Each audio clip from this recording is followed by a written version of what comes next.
Welcome to New Possibilities. I speak truth to power without fear. So this is a follow-up to my last video about the debate between Boyce Watkins and Yvette Carnell.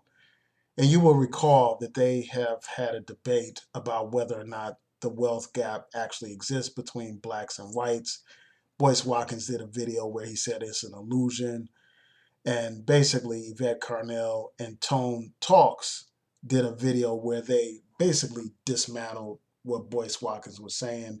They cited reports, they cited statistics, they cited various sources illustrating the point that there is a huge wealth gap between black people and white people. And they pointed out the historical causes of that, including slavery and Jim Crow. And so, in response to their well presented arguments, Boyce Watkins, instead of coming up with counter arguments, real counter arguments, instead of citing reports that counter the points made by Yvette Carnell, instead of citing statistics, actual statistics that are real, Boyce Watkins, a man who has a PhD in finance, the best that he comes up with is Googling the word illusion and basically being forced to concede that the racial wealth gap is real. And then he tries to embellish and tries to use semantics to try to justify his very flimsy argument about the wealth gap being an illusion. And I think he fails miserably at doing so.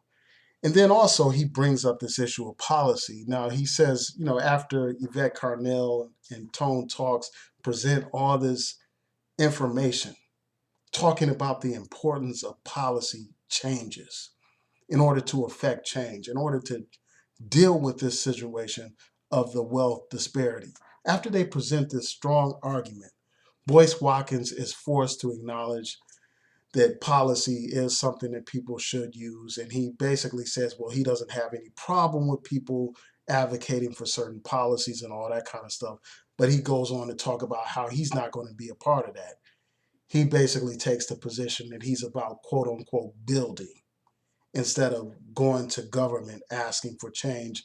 And then what he points out is that there's no record of the government actually implementing any kind of changes that are beneficial to black people or policies that have improved the situation of black people. That's essentially what he's arguing. And really, that argument is very weak. It's disingenuous. It's not based on fact because there are plenty of examples of government policies that have improved the plight of black people in this country. I mean, for instance, the Civil Rights Act. For instance, the end of Jim Crow. I mean, if it wasn't for that, men like Boyce Watkins would not have been able to get a PhD in finance. They would have had all kinds of barriers to prevent him from even attending a school to get a degree like in finance. That wouldn't be possible without ending Jim Crow. It wouldn't have been possible without affirmative action. Those are policies. And it is not begging, when you go to government to demand change in policy.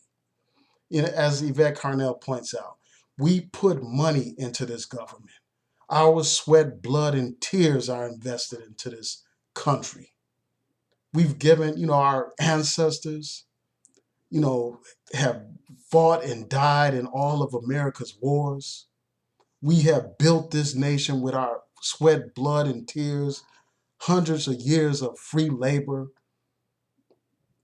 This government takes money out of our checks to serve the public.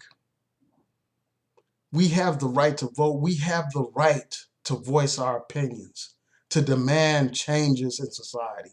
We have every right and every responsibility to do what we can to affect change in this society, just like any other citizen in this society.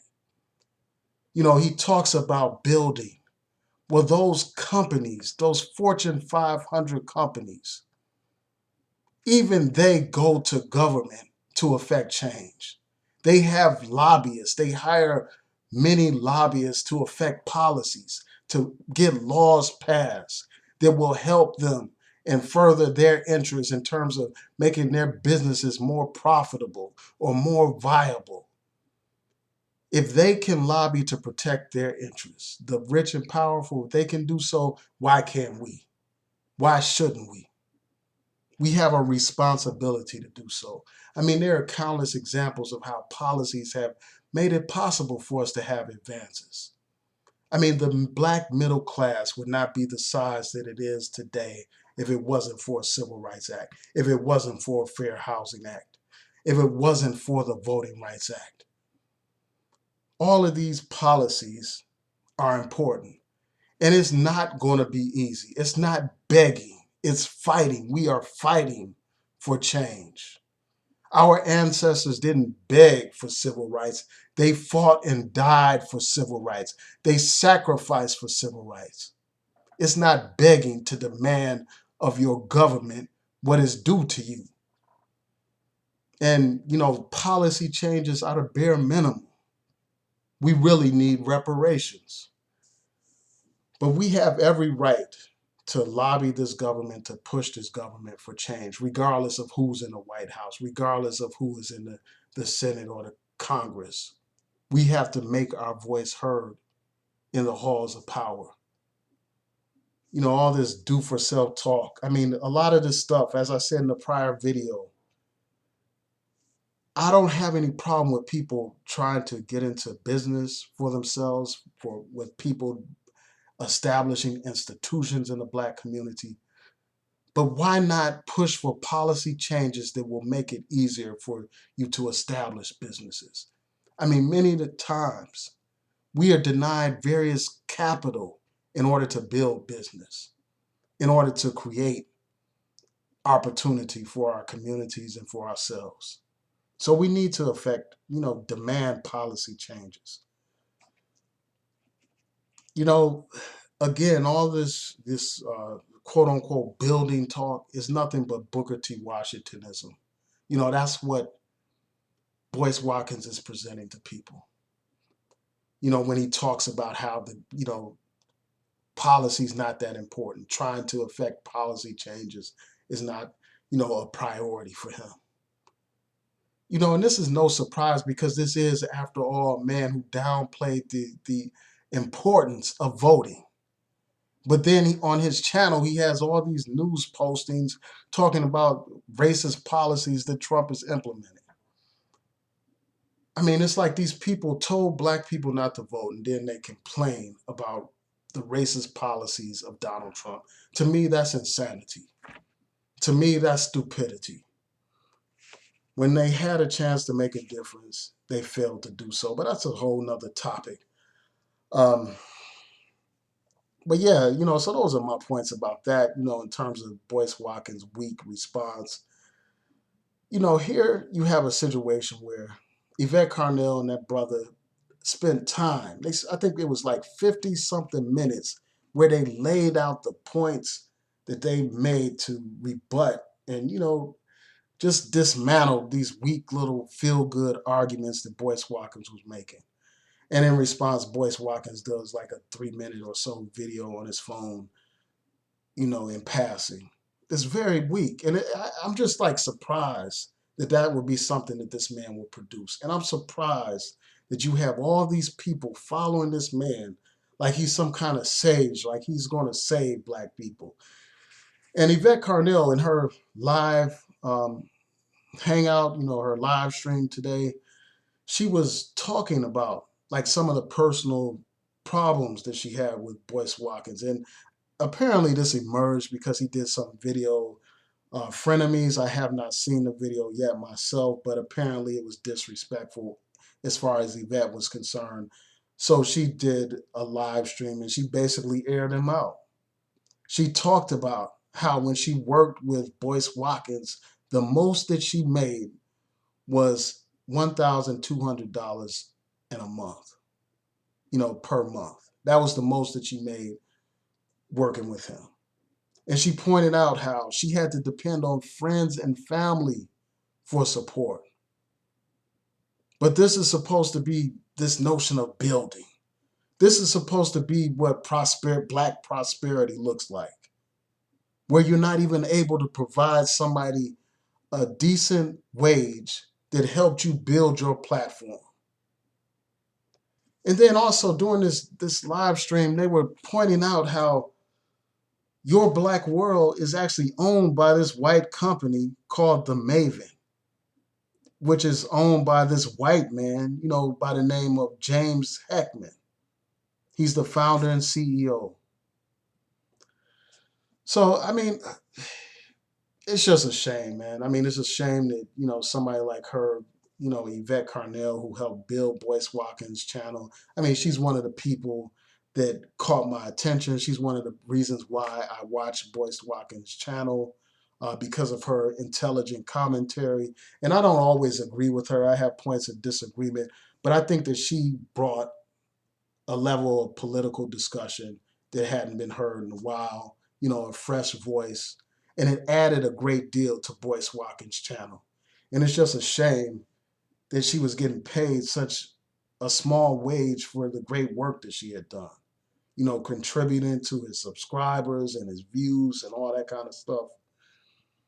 And it's a shame. I mean, it's a shame that these two public intellectuals are involved in this personal dispute. It's a shame that an intellectual discussion degenerated into a discussion about personal matters.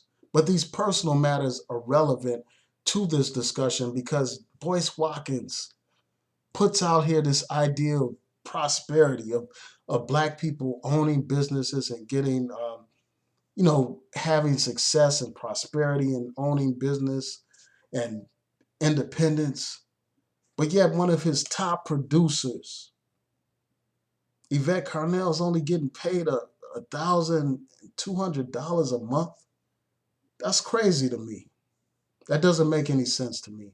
And it doesn't make sense to me that if these reports are true about Black World, Your Black World, and, other resources of Boyce Watkins being owned by this white company, I mean, that contradicts all this talk that Boyce Watkins says about Black people maintaining their independence, maintaining their voice, maintaining and building their own. It undermines that message completely. So I'm going to provide a link to Yvette Carnell's live stream. I hope you all can check it out and tell me what you think. Because this is serious. I mean, this is something that's very important. I think that this debate is very important. It's a debate between Black conservatives masquerading as Black power advocates and a debate between, the Black left, the Black radical voice. The radical understands the need to change society, to fundamentally change society, whether that's through the political process or through other means. Whereas the Black capitalist doesn't have any problem with the structure of society in terms of capitalism. All they want is their piece of the pie. All they want to do is find their place within that capitalist system while they espouse rhetoric that appears to be nationalist, that appears to be about Black separation and all that kind of stuff. But when you dig beneath the surface, it's not revolutionary at all. It's just conservative. It's just about maintaining this system of capitalism. How are you fighting the system of capitalism when you're telling people how to invest into the stock market? And I don't have a problem with people investing because, I mean, many of us who have 401ks and all that stuff are a part of the stock market. But to present that as a solution to these fundamental problems of that go back to slavery, that go back to Jim Crow, that deal with the fundamental distribution of wealth and resources, I think that that's presenting a false narrative. Ultimately, this system has to be completely changed and transformed in order for Black people to have justice, in order for there to be an egalitarian society. So those are my thoughts about this. Tell me what you think. Please rate, comment, and subscribe. Peace.